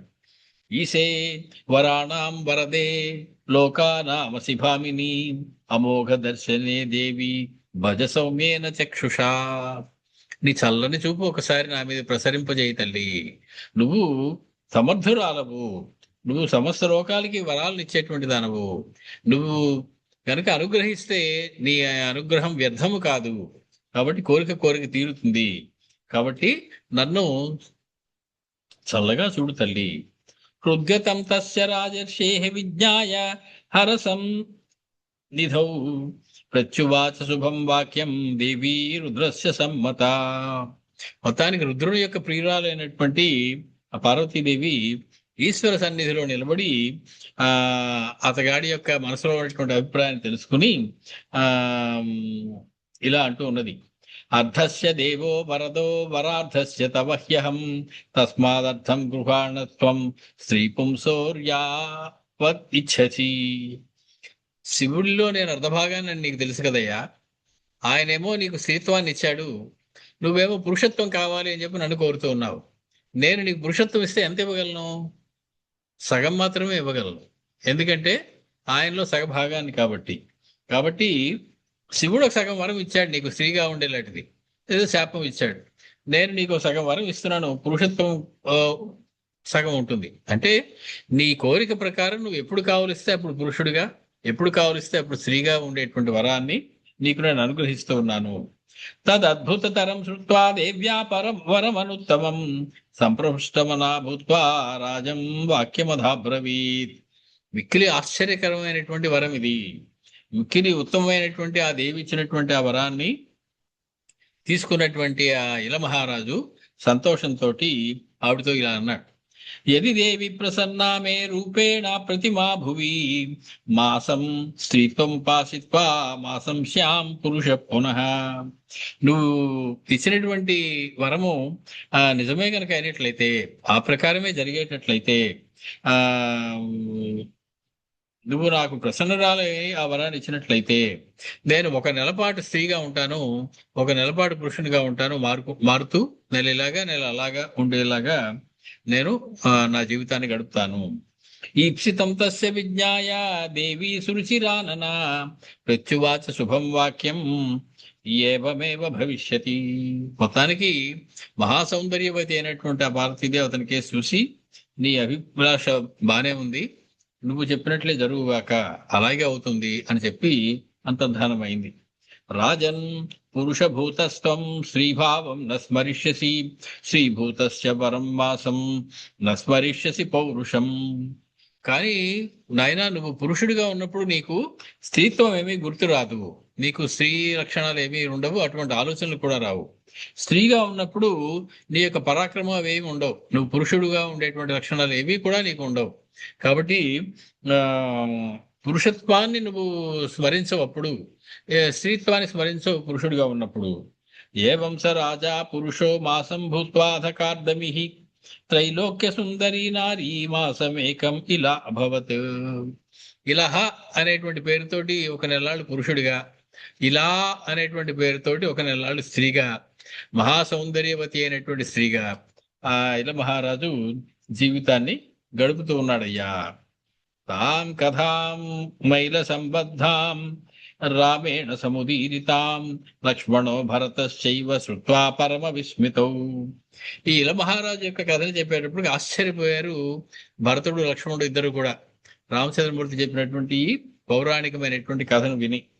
తౌ రామం ప్రాంజలి భూత్వా తస్య రాజ్ఞో మహాత్మనః విస్తరం తస్య భావస్య తదా పప్రచ్ఛతు పునః. మొత్తానికి విస్తారంగా తర్వాత ఏం జరిగిందో చెప్పబోయా, మేము కుతూహలాన్ని ఆపుకోలేకపోతున్నాము. నెల్లాడు స్త్రీగా నెల్లాడు పురుషుడిగా ఉండడం ఏమిటి ఆ ఇల మహారాజు, అతని గురించి చెప్పు అని చెప్పి నమస్కారపూర్వకంగా మళ్ళీ రామచంద్రమూర్తిని అడిగారు. కథం స రాజా శ్రీభూతో వందయామాస దుర్గతి పురుషస్య యదా భూతః కామూర్తిం వర్తయత్యసౌ.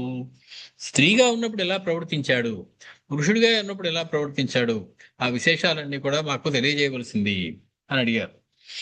తయోత్తద్భాషితం శ్రుత్వా కౌతూహల సమన్వితం కథయామాస కాకుత్సః తస్య రాజ్ఞో యథాగతం. మొత్తానికి వారి యొక్క కుతూహలాన్ని చూసినటువంటి రామచంద్రమూర్తి వారికి ఆ ఇల మహారాజు యొక్క తక్కిన కథని చెప్పబోతూ ఉన్నారు. ఏ రకంగా అతడు స్త్రీగా పురుషుడిగా రెండుడిగా కూడా ఉన్నాడు అనేటువంటి. తమేవ ప్రథమం మాసం శ్రీభూత్వా లోక సుందరి తాభి పరివృత స్త్రీభిః ఏ అస్య పూర్వం పదానుగాః. మొత్తానికి స్త్రీగా ఉన్నప్పుడు అతడు చెలికత్తెలందరినీ పెట్టుకుని మహాసౌందర్యంతో సౌందర్యవతి అయినటువంటి స్త్రీగా ఉండేవాడయ్యా. తత్కారణం విగాహ్యాసు విజక్రే లోక సుందరి ద్రుమగుల్మలతాకీర్ణం పద్భ్యాం పద్మదలేక్షణ. మొదటి మాసంలో తనని అనుసరించి వచ్చినటువంటి వాళ్ళు స్త్రీలుగా మారిన వాళ్ళు కొంతమంది ఉన్నారు కదా, అందరూ స్త్రీగా మారిపోయారు కాబట్టి అందరికీ ఇవ్వలేదు ఈ వరం, ఈయన ఒకడికే ఇచ్చాడు శివపరమాత్మ వరం. కాబట్టి అలా అప్పుడు స్త్రీగా మారిపోయినటువంటి సైనికులు చెలికత్తులుగా ఉండగా వాళ్ళతో ఉండేవారు. మొత్తానికి పద్మపత్రముల వంటి నేత్రములు కలిగినటువంటి మహాసుందరీమణి అయినటువంటి ఆ ఇలాదేవి ఆ వృక్షాలతోటి, పొదలతోటి, లతలతోటి ఆ చాలా సున్నితమైనటువంటి వాటితోటి స్త్రీ స్వభావంగా ఉంటూ ఉన్నది. వాహనాని చ సర్వాణి సంత్యక్త్వా వై సమంతతః పర్వతాభోగ వివరే తస్మిన్ రేమే ఇలా తదా. మొత్తానికి పురుష సంబంధమైనటువంటి ఇష్టాలు ఏవైతే ఉన్నాయో వాటన్నిటికీ దూరంగా ఉండేది. అంటే వాహనాలలో ఉండడం, రథాల మీద తిరగడం, కత్తిసాములు చేయడం ఇవేవి కూడా ఉండేవి కాదు. ఆ వాహనాలు ఏమీ లేకుండా ఆ పర్వత సానువుల్లో, ఆ ఉద్యానవనాల్లో విహరిస్తూ గడిపేది.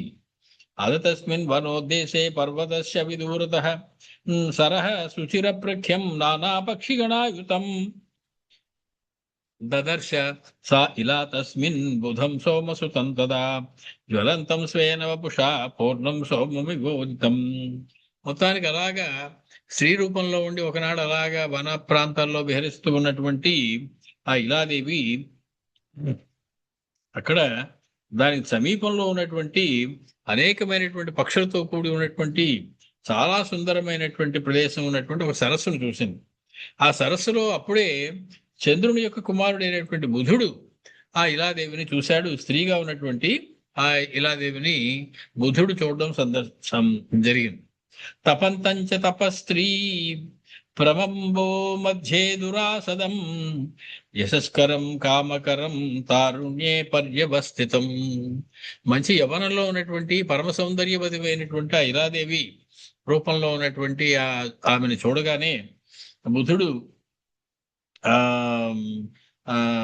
ఆమెను చూసి ఆ జలమధ్యంలో ఉన్నటువంటి తీవ్ర తపస్సు చేసుకుంటూ ఉన్నటువంటి బుధుడు చూసేట ఆ సరోవరం దగ్గర ఆవిడ్ని.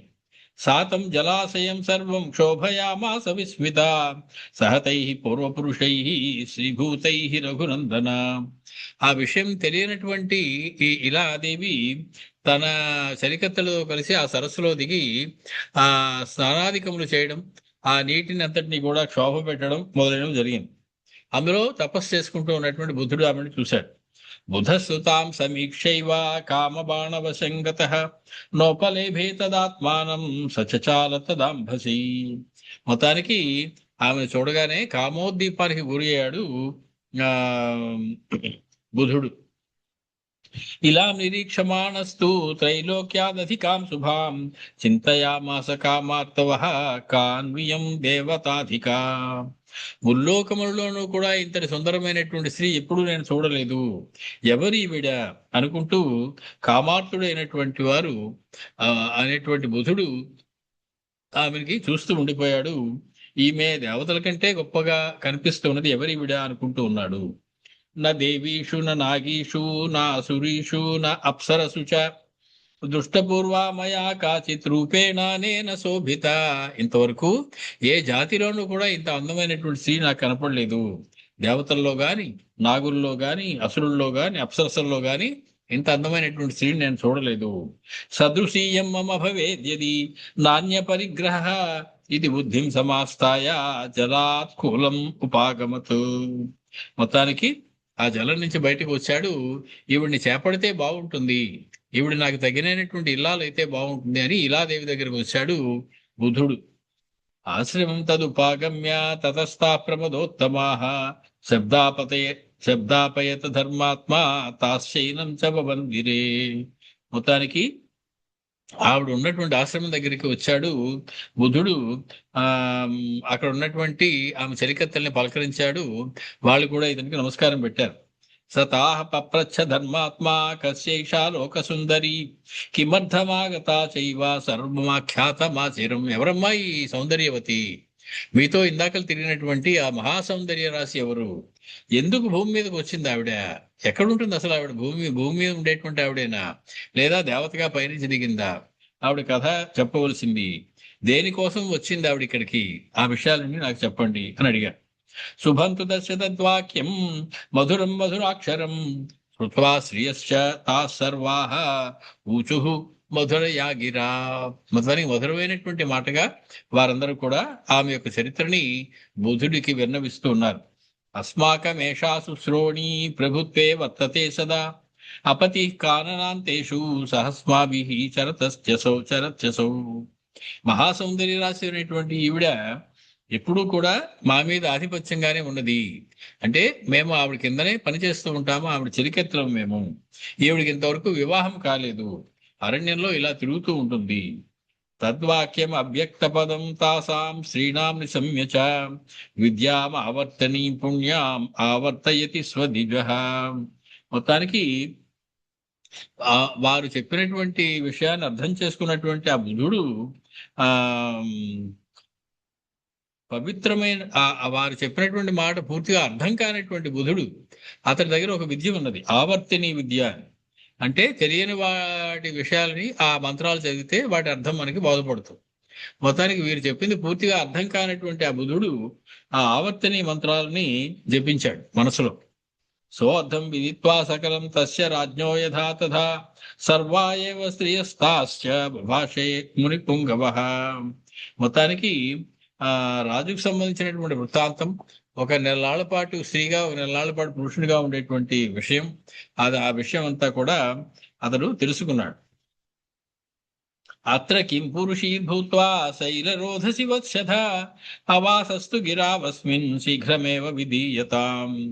కాబట్టి ఆ స్త్రీలతో ఆయన ఇలా అన్నాడు, మీరందరూ కూడా ఈ పర్వత భూభాగంలోనే ఉండండి, మిమ్మల్ని ఇప్పటి నుంచి కిం పురుషులు అని పిలుస్తారు. కిం పురుష అంటే కిం పురుష, పురుష కిం, పురుషుడా ఏమి అనేటువంటి సందేహం వస్తుంది వాళ్ళని చూడగానే. అటువంటి వాళ్ళని కిం పురుషులు అంటారు. కాబట్టి మీరు కిం పురుషులై, కిం పురుషీలై ఇక్కడ నివసించండి, ఈ పర్వతం మీద మీరు ఉండండి. మూలపత్ర ఫలై సర్వావర్తయిష్యధనిత్యదా స్త్రియ కిం పురుషాన్నామ భర్తృన్ సముపలప్స్యత. ఆ రకంగా బుధుడు ఇచ్చిన వరం ప్రకారం ఆ కింపురుషులు అనేటువంటి వారికి జన్మ కలిగింది. కొంత పురుషులుగా కొంత స్త్రీగా ఉండేటువంటి లక్షణం ఒకటి వచ్చింది. పురుషుడేమో అనేటువంటి సందేహం వస్తుంది వాళ్ళని చూడగానే. అటువంటి కింపురుష జాతి ఒకటి తయారైంది. మొత్తానికి వాళ్ళు అక్కడ ఉన్నటువంటి ఆకులు, ఫలములు, మూలములు తింటూ బతుకుతూ ఉండేవారు. మీకు కింపురుషులు అనేటువంటి వాళ్ళు భర్తలుగా వస్తారు అని చెప్పాడు. తా శ్రుత్వా సోమపుత్రస్య శ్రియ కింపురుషీకృతా ఉపాసాంచ క్రీడే శైల్యం వధ్వస్తా బహుళాస్తదా. మొత్తానికి అక్కడ ఉన్నటువంటి అనేక మంది స్త్రీలందరూ కింపురుషి రూపాన్ని పొంది, కింపురుషులైనటువంటి పురుషులు ఎవరొచ్చి తమను వివాహం చేసుకుంటారా అని అక్కడ ఆ పర్వతం మీద ఎదురు చూస్తూ ఉన్నారు. శ్రుత్వా కిం పురుషోత్పత్తిం లక్ష్మణో భరతస్తదా. ఈ కింపురుష జాతి యొక్క ఉత్పత్తి గురించి తెలుసుకున్నాడు లక్ష్మణస్వామి. ఈ రకంగా భరతుడు లక్ష్మణస్వామికి తెలిసింది. ఈ రకంగా రామచంద్రుని వల్ల ఆశ్చర్యమితి చ బ్రూతా ముఖౌ ఉభౌ రామం జనేశ్వరం. ఎంత ఆశ్చర్యంగా ఉందయ్యా ఈ కథ అని చెప్పి ఇద్దరు కూడా ఆశ్చర్యపోయి రామచంద్రమూర్తితోటి పలికారు. భలే కథ చెప్పావయ్యా రామచంద్ర, నువ్వు కింపురుషుల యొక్క కథ చెప్పావు, వారి యొక్క జననానికి, వారి యొక్క పుట్టుకకి, వారి యొక్క ఆవిర్భావానికి సంబంధించినటువంటి కథ చెప్పావు. అధ రామ కథామేతాం భూయ ఏవ మహాయశాః కథయామాస ధర్మాత్మా ప్రజాపతి సుతస్య వై. మొత్తానికి మళ్ళీ ఇలుడి యొక్క వృత్తాంతం గురించి చెప్తూ ఉన్నారు రామచంద్రమూర్తి. ఏ రకంగా కొనసాగింది ఆ కథ అన్నది. సర్వాస్తా విహృతా దృష్ట్వా కిం నరీ ఋషి సత్తమః ఉవాచ రూప సంపన్నాం స్త్రాం స్త్రియం ప్రహసన్నివా. మొత్తానికి ఆ కింపురుష స్త్రీలందరూ కూడా విహరించడాన్ని చూసి మంచి సౌందర్యం గల ఆ స్త్రీలతోటి బుధుడు ఈ రకంగా అంటూ ఉన్నాడు. సోమస్యాహం సుదయితః సుతశుచిరాననే భజస్వామాం వరారోహే భక్త్యా స్నిగ్ధేన చక్షుషా. నేను చంద్రుని యొక్క కుమారుడైనటువంటి బుధుడను. కాబట్టి ఓ సుందరమైన స్త్రీలు మీరందరూ కూడా నన్ను ప్రేమగా చూసి భక్తిగా నన్ను చేరండి అని వారిని కోరాడు చంద్రుని యొక్క కుమారుడైనటువంటి బుధుడు. తస్య తద్వచనం శ్రుత్వా శూన్యే స్వజనవర్జితే విలాసు చిరప్రఖ్యం ప్రత్యువాచ మహాప్రభం. ఆ శూన్యమైనటువంటి ప్రదేశంలో, ఎవరూ లేనటువంటి ఆ ఏకాంత ప్రదేశంలో ఆ మాటలు విన్నటువంటి ఇలాదేవి బుద్ధుడితోటి ఇలా అంది. అహం కామచరీ సౌమ్య తవాస్మి వశవర్తిని ప్రసాధి మాం సోమసుత యథేచ్ఛసి తథా కురు. ఓ సౌమ్యుడా, ఓ బుధుడా, నువ్వు స్వేచ్ఛగా సంచరించేటువంటి దానిని నేను, అలాంటి దాన్ని నిన్ను చూసి నేను నీకు వశమైపోతూ ఉన్నాను. ఓ చంద్రపుత్ర, నీకు ఎలా ఇష్టం ఉంటే అలాగా జరుగుగాక నువ్వు నన్ను వివాహం చేసుకోదలుచుకుంటే అట్లే ఇవ్వుగాక, కానీ నా యొక్క సంగతి పూర్తిగా తెలిసిన వాడవు నువ్వు అని చెప్పి బుధుడితో చెప్పింది ఆ ఇలాదేవి. తస్యాస్తదద్భుత ప్రఖ్యం శ్రుత్వా హర్షముపాగతః స వై కామీ సహతయా రేమే చంద్రమసస్సుతః. మొత్తానికి ఆమె యందు కామం కలిగినటువంటి ఆ బుధుడు ఆ ఇలాదేవి మాటను విని సంతోషించి ఆవిడతోటి విహరించాడు. బుధస్య మాధవో మాసః తామిలాం రుచిరాననాం గతో రమయతో తీర్థం క్షణవత్తస్య కామినః. మొత్తానికి కొన్ని నెలల పాటు అంటే ఆ మాధవ మాసం అంతా కూడా వారిద్దరూ కూడా చాలా ఆనందంగా గడిపారు, బుధుడు ఇలాదేవి కూడా. అథ మాసేతు సంపూర్ణే పూర్ణేందు సదృశాననః ప్రజాపతి సుత శ్రీమాన్ శయనే ప్రత్యబుధ్యత. మొత్తానికి ఆ నెల్లాళ్ళు అయిపోయింది. ఆ మాసం పూర్తయిన వెంటనే రాత్రి ఇలాదేవిగా పడుకున్నటువంటి ఆమె పొద్దున లేచేటప్పటికి ఇలా మహారాజుగా పురుష రూపంలో నిద్రలేచాడు. బుధుడు పక్కనే ఉన్నాడు, భార్య అనుకుని పక్కన ఉన్నాడు. ఆ ఇప్పుడు చూస్తే ఇలా మహారాజుగా ఉన్నాడు ఆ మంచం మీద ఆ రోజు రాత్రి అయిన తర్వాత.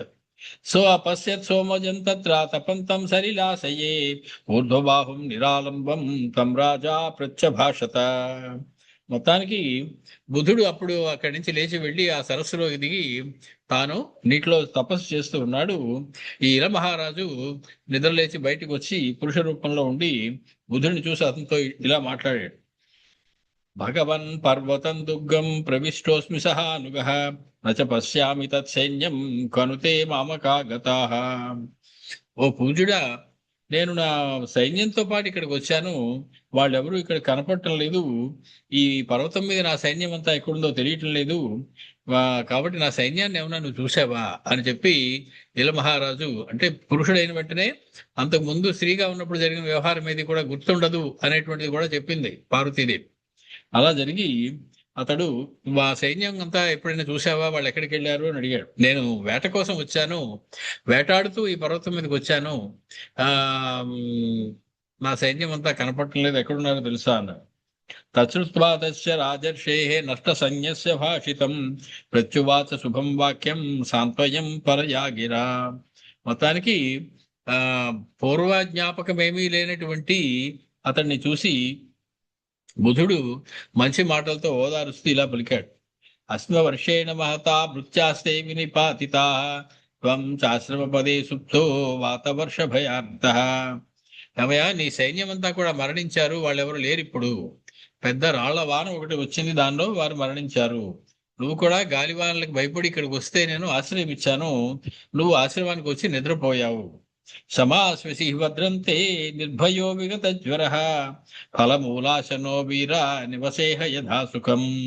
నువ్వు వీరుల్లా కనపడుతూ ఉన్నావు, నీ క్షేమం కలుగుగాక. నువ్వు భయాన్ని దుఃఖాన్ని కూడా రెండింటినీ వదిలిపెట్టి ఇక్కడ ఫలమూలాలు తింటూ ఇక్కడే ఉండిపోతే బాగుంటుంది. స రాజా తేన వాక్యేన ప్రత్యాశ్వస్తో మహామతి ప్రత్యువాచ శుభం వాక్యం దీనో భృత్య జనక్షయాత్. అయ్యో, నా సైన్యమంతా పోయిందయ్యా, నేను ఏట కోసం సైన్యంతో కలిసి వచ్చాను, అలా సేనంతటిని కూడా పోగొట్టుకున్నాను అని బాధపడుతూ ఉన్నాను అని చెప్పినటువంటి ఆ రాజు ఇతడి మాటలు కొంతవరకు ఊరడిల్లాడు. చక్ష్యామ్యహం స్వకం రాజ్యం నాహం భృత్యైర్వినా కృతః వర్తయేయం క్షణం బ్రహ్మన్ సమనుజ్ఞాతుమర్హసి. నా భృత్యులు లేకుండా నేను రాజుగా ఉండడానికి తగిన వాడిని కాను, కాబట్టి నేను వెంటనే వెళ్ళిపోవలసి ఉన్నది, నాకు అనుజ్ఞనియ్యి అని చెప్పి అడిగాడు బుధుణ్ణి ఇల మహారాజు. సుతో ధర్మపరో బ్రహ్మన్ జ్యేష్ఠో మమ మహాయశాః శశిబిందురితి ఖ్యాతః సమే రాజ్యం ప్రపశ్యతే. నా రాజ్యాన్ని నా కుమారుడైనటువంటి శశిబిందువు అనేటువంటి వాడికి దారపోషిస్తాను, నేను ఇక నుంచి రాజుగా ఉండడానికి తగిన వాడును కాను. నహి శిక్ష్యామ్యహం హిత్వా భృత్యాన్ దారాన్ సుఖాన్వితాన్ ప్రతివక్తుం మహాతేజః కించిదప్య అశుభం వచః. మొత్తానికి భృత్యులు లేకుండా, భార్య లేకుండా నేను ఇంత దూరంలో ఇక్కడ ఇక్కడే ఉండము అనేటువంటి అశుభమైనటువంటి మాటలు నువ్వు చెప్పొద్దు, నన్ను ఇక్కడ ఉండమని నువ్వు అడగద్దు, నేను వెంటనే వెళ్ళిపోవాలి. తథా బ్రువతి రాజేంద్రే బుధ పరమమద్భుతం శాంతపూర్వమధోవాచ వాసస్థ ఇహ రోచతాం. మొత్తానికి అతని ఓదారుస్తూ బుధుడు ఇలా చెప్తూ ఉన్నాడు. నీకు ఇక్కడ నివాసం ఇష్టం లేదంటున్నావు కానీ ఇక్కడ ఏం తక్కువ ఉన్నది? బ్రహ్మాండమైనటువంటి పర్వతం ఉన్నది, చక్కటి వృక్షములు ఇవన్నీ ఉన్నాయి. న సంతాపస్త్వయా కార్య కార్దమేయ మహాబల సంవత్సరోషితస్యేహ కారయిష్యామి తే హితం. నువ్వేమి దుఃఖం లేకుండా ఇక్కడ ఉన్నట్లయితే ఒక సంవత్సర కాలం నీకు హితం కలిగేలాగా, నీకు ఉన్నటువంటి దోషాలని పోయేలాగా నేను చేయగలను. తస్య తద్వచనం శ్రుత్వా బుధస్య అక్లిష్టకర్మణః వాసాయ విదదే బుద్ధిం వ్యదుక్తం బ్రహ్మవాదినా. మొత్తానికి ఎందుకో బుధుడు చెప్పినటువంటి మాట మీద గురి కుదిలినటువంటి ఇల మహారాజు ఒక సంవత్సర కాలం అక్కడ ఉండడానికి అంగీకరించాడు. మాసం నశ్రీ తథా భూత్వా రమయత్యనిశం శుభా మాసం పురుష భావేన ధర్మబుద్ధిం చకారసః. నెల్లాళ్ళు స్త్రీగా ఉండి సమస్త సుఖాలు ఆ బుధుడితో అనుభవించేవాడు నెల్లాళ్ల పాటు పురుషుడిగా ఉండి ధర్మకార్యాలు చేస్తూ ఆ ఉండేవాడు. ఇలా ఉన్నప్పుడు అంతకు ముందు గుర్తుండేది కాదు. పురుషుడిగా ఉన్నప్పుడు ఏం చేసేవాడు, స్త్రీగా ఉన్నప్పుడు ఏం చేసేవాడు. తతస్సా నవమేవాసి ఇలా సోమసుతాశ్రుతం జనయామాస శుశ్రోణి పురూరవ సమూర్జితం. మొత్తానికి గర్భవతి అయింది. ఇలా రూపంలో ఉన్నటువంటి ఇల మహారాజు గర్భవతి ధరించాడు. 9 నెలలు అయిన తర్వాత బుధునికి పురూరవసుడు అనేటువంటి ఒక కుమారుడు పుట్టాడు. బుధుడు ఇలాదేవికి పుట్టినటువంటి వాడు పురూరవసుడు. జాతమాత్రే తు శుశ్రోణి పితృహస్తే నివేశయత్ బుధస్య సమవర్ణంచ ఇలా పుత్రం మహాబలం. మొత్తానికి ఆ మిక్కిలి తేజస్సుతో కూడినటువంటి ఆ పురూరవసుడు బుధుడితో సమానమైనటువంటి తేజస్సు కలవాడై ఉన్నాడు. ఆ ఇలాదేవి ఆ పుత్రుని తీసుకెళ్లి బుధుని చేతిలో పెట్టింది. బుధస్తు పురుషీభూతం సవై సంవత్సరాంతరం కదాభిరమయామాస ధర్మయుక్తాభిరాత్మవాన్. మొత్తానికి ఒక సంవత్సర కాలం పాటు ఆ శాపాన్ని అనుభవిస్తున్నటువంటి ఇల మహారాజుకి ధర్మ సంబద్ధమైనటువంటి కథలతోటి కాలం గడిచేలా చేశాడు బుధ మహారాజు. మొత్తానికి ఈ ఇల మహారాజుకి అశ్వమేధ యాగం చేస్తే పురుషత్వం వచ్చిందయ్యా. అంటే అశ్వమేధ యాగం యొక్క గొప్పదనం చెప్తున్నారు రామచంద్రమూర్తి. ఇల మహారాజు యొక్క వృత్తాంతం, పురూరవసుని యొక్క జననం, ఇలాదేవి యొక్క కథ ఇవన్నీ చెప్పారు. చెప్పి ఏ రకంగా అతనికి మళ్ళీ పురుషత్వం వచ్చింది అనేది చెప్పబోతూ ఉన్నారు. ఇది రామచంద్రమూర్తి భరత లక్ష్మణుడి ఇద్దరికి చెప్తున్నటువంటి ఒక అందమైనటువంటి కథ. అనేకమంటి ఇలాదేవికి బుధుడికి పురూరవసుడు జన్మించడం మీద అనేకమైనటువంటి కావ్యాలు కూడా ఈ కాస్తని పట్టుకుని సాగదీసి పెద్ద పెద్ద కావ్యాలు రాసినటువంటి వాళ్ళు కూడా ఉన్నారు. చాలా పురాతనమైనటువంటి మన తెలుగు కవిత్వంలో అది పురూరవ వృత్తాంతం అనేటువంటి నాటకాలు కూడా బోల్డని వచ్చాయి దీంతో పాటు. మొత్తానికి మనం ఇక్కడితో ఆపుకుందాం. 90తమ సర్గలోకి వచ్చాం. 90వ సర్గలోకి మనం ప్రవేశించవలసి ఉన్నది. మళ్ళీ తరువాత మనం కలుసుకున్నప్పుడు ప్రవేశిద్దాం. మంగళం కోసలేంద్రాయ మహనీయ గుణాత్మనే చక్రవర్తి తనూజాయ సార్వభౌమాయ మంగళం. వేద వేదాంత వేద్యాయ మేఘశ్యామల మూర్తయే పుంసామోహన రూపాయ పుణ్యశ్లోకాయ మంగళం. స్వస్తి.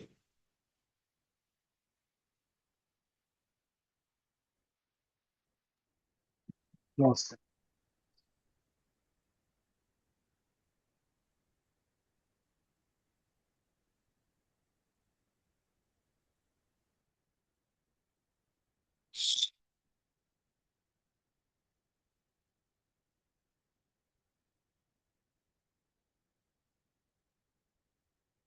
అలా ముగించుకుందామండి రవీంద్ర గారు. మళ్ళీ కలుసుకున్నప్పుడు తక్కిన కార్యక్రమం